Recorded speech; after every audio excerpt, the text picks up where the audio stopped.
in December of 2019, and the other half flew on our first Starlink launch in January earlier this year.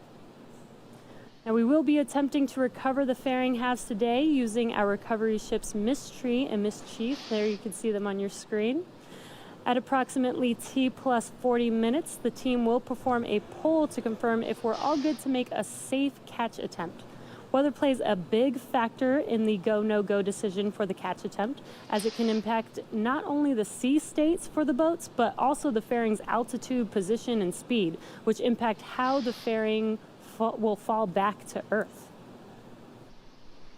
Now, we've been keeping an eye out on some thick layer clouds for this morning's launch, but currently weather is looking good for T0.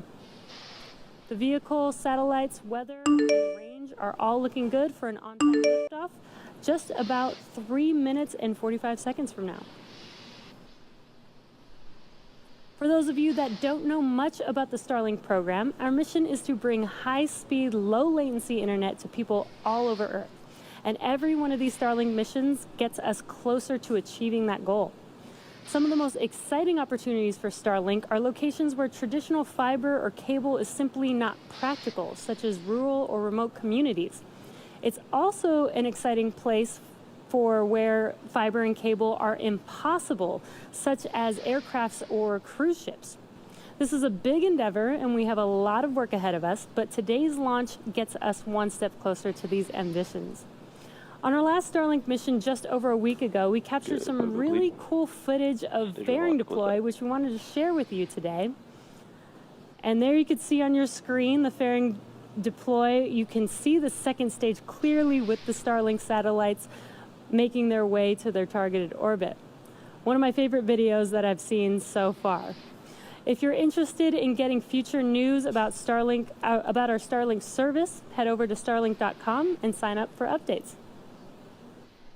We're currently at T minus 2.5 minutes from liftoff, and Falcon 9 is now moving into the final stages of the countdown. The first and second stages are both nearly fully loaded with 1 million pounds of kerosene fuel and liquid oxygen.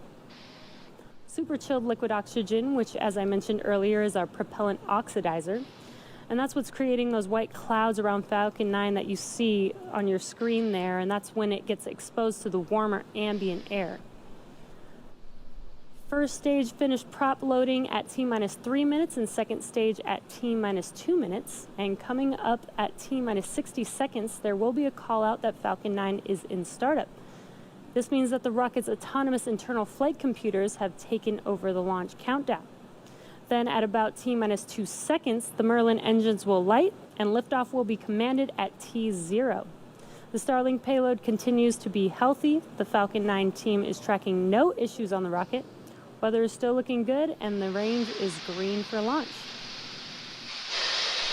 And as I mentioned, we are at T minus 1 minute and about 15 seconds here. So at T minus 1 minute, we will hear that call out for Falcon 9 being in startup. And from then on, the vehicle will basically autonomously make the decision if we will be launching today.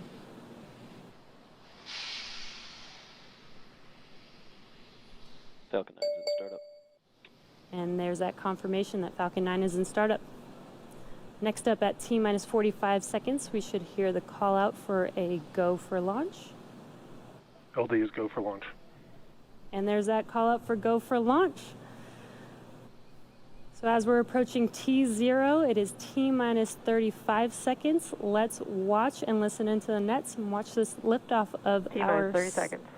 Of our Starlink payload with our planet's SkySats.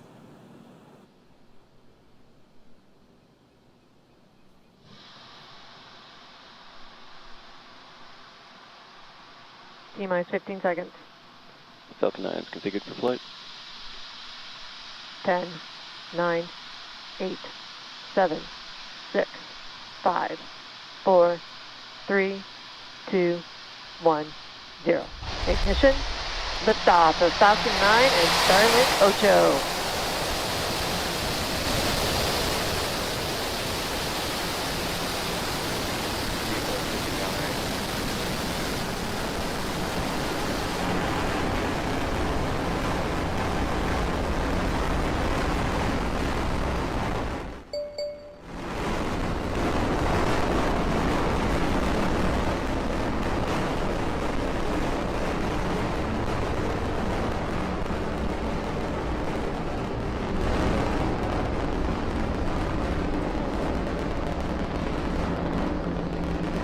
T plus 40 seconds into flight, and Falcon 9 has just had a successful liftoff. Telemetry are nominal. A successful liftoff from pad 40 for its first Starlink rideshare, carrying 3 Planet SkySats and our SpaceX Starlink satellites. Next coming up will be max Q, Mach 1. and that is the maximum aerodynamic pressure that the vehicle sees, the largest structural load that the vehicle sees throughout ascent.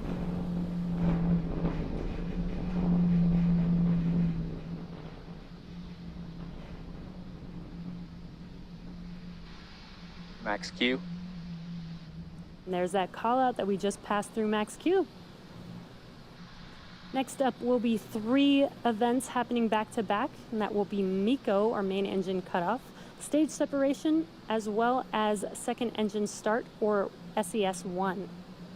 Main engine cutoff, or MECO, is when all 9 of the M1D engines shut off and slow the vehicle down in preparation for the next event, which is stage separation. And stage separation is where the first stage separates from the second stage, with first stage making its way back to Earth and second stage taking our satellites to their targeted orbit. And then finally will be SES-1, which is second engine start, with that MVAC engine lighting up and taking those Vehicle is following a nominal trajectory. satellites to orbit. Now those 3 events are coming up here in about 15 seconds. Again, that is MECO, stage separation, and SES-1.